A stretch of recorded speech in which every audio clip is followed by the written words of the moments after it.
Israel यानी कि Khamenei ने साफ कर दिया है कि वो झुकेंगे नहीं और ना ही सरेंडर करेंगे, और अच्छा होगा ट्रंप के लिए कि वो इजराइल और ईरान के मामले में दखलंदाजी ना दे। जी हाँ दोस्तों, ट्रंप रुकेंगे नहीं, खामेनेई झुकेंगे नहीं।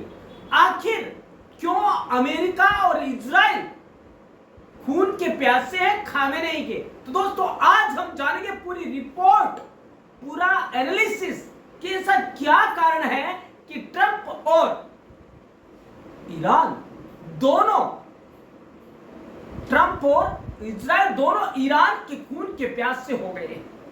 इजराइल ने खामेनेई के खात्मे का ऑपरेशन शुरू कर दिया है। इजराइल ने खामेनेई के दफ्तर और बंकर दोनों पर हमले किए हैं। ट्रंप ने कल ही कहा था कि अमेरिका जानता है कि खामेनेई की लोकेशन क्या है, और आज ही इजराइल ने हमले कर दिए। इससे साफ होता है कि इजराइल अंदर ही अंदर इस जंग में शामिल हो रहा है। हालांकि अमेरिका ने यह कहा था कि हमें पता है कि वो कहां छुपा है खामेनेई, लेकिन हम उस पर अभी हमला नहीं करेंगे। लेकिन उसने यह भी तो नहीं कहा कि वो इजराइल को उसका पता नहीं बताएंगे। तो दोस्तों बात यह होती है कि ट्रंप है वो सीधा वार नहीं करके इजराइल के मार्फत ईरान पर हमला करने वाला है। दोस्तों अरब में यूएस के जितने भी बेस हैं और वहां सैन्य हलचल तेज हो गई है। इजराइल में B-2 बॉम्बर तैनात किए जा चुके हैं। इसके साथ ही बड़ी संख्या में फाइटर जेट और नेवी की तैनाती की जा चुकी है। अगले 48 घंटे मिडिल ईस्ट के साथ ही अरब के लिए भी बहुत अहम है। और दोस्तों रूस ने भी तैयारी कर दी है।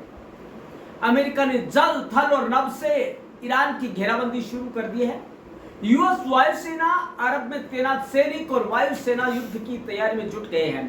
पेंटागन ने अरब क्षेत्र में अतिरिक्त फाइटर जेट्स तैनात करने शुरू कर दिए हैं। इसके साथ ही इजराइल के आसपास एयर डिफेंस सिस्टम की तैनाती बढ़ा दी गई है।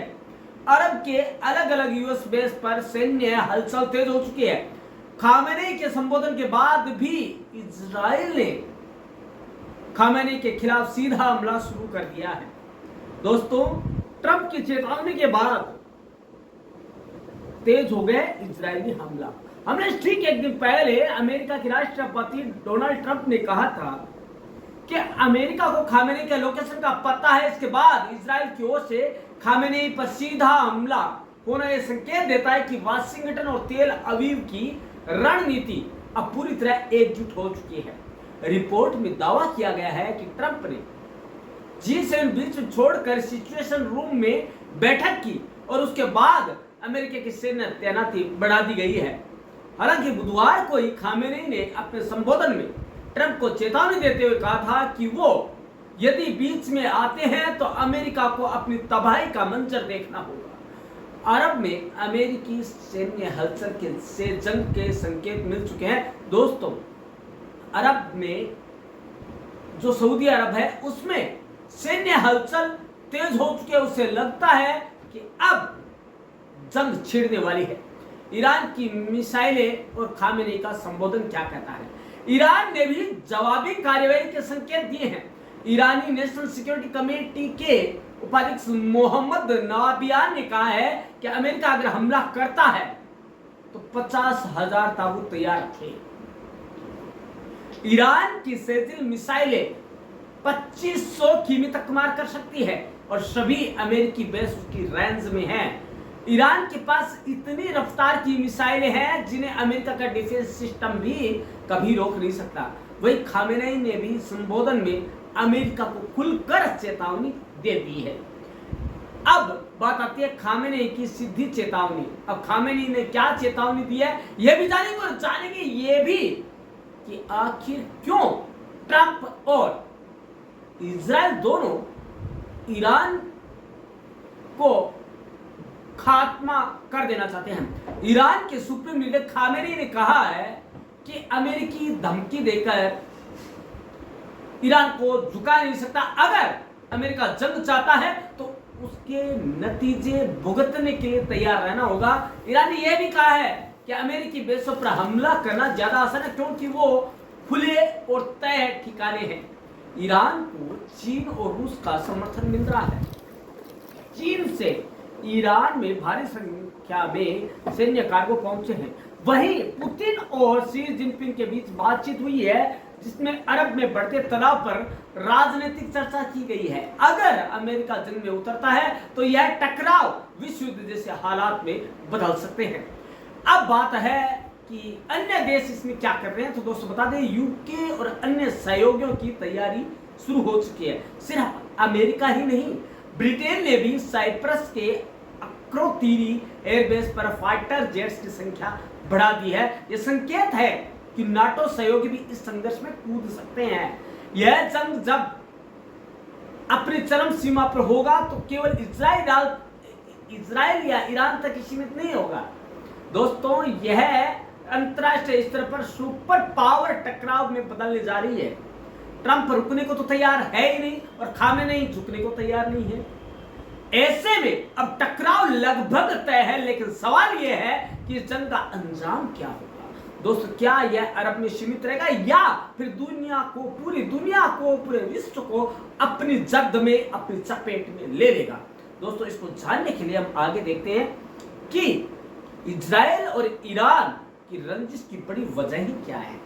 दोस्तों, आपको जाते जाते सारी वो बातें बताएंगे जो आप जानना चाहते हैं। इजराइल और ईरान के युद्ध के बीच में क्या क्या हो रहा है और ट्रंप क्यों बीच में कूदने को लालायित तो हो रहा है।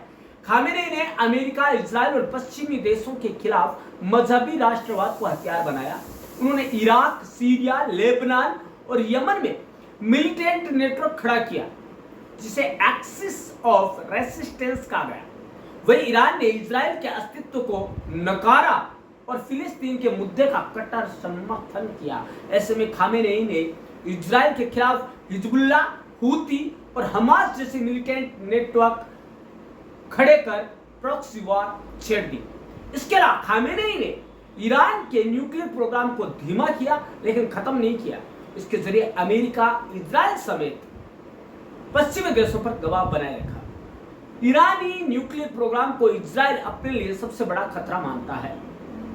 समय समय पर ईरान, इजराइल के बीच होने वाले शेडो वॉर यानी पीछे होने वाले मिलिट्री और साइबर अटैक जारी रहे हैं। ईरान दुनिया का सबसे शक्तिशाली शिया देश है। खामेनेई की कमान में मिडिल ईस्ट में ईरान का दबदबा बढ़ा है। दोस्तों, ऐसे में उनकी मौत से न सिर्फ मिडिल ईस्ट का भविष्य बदल सकता है, वरन दुनिया पर भी इसका असर पड़ सकता है। अब बात आती है असल बात की, खामेनेई की जान के पीछे क्यों पड़ा है आखिर इजराइल और अमेरिका।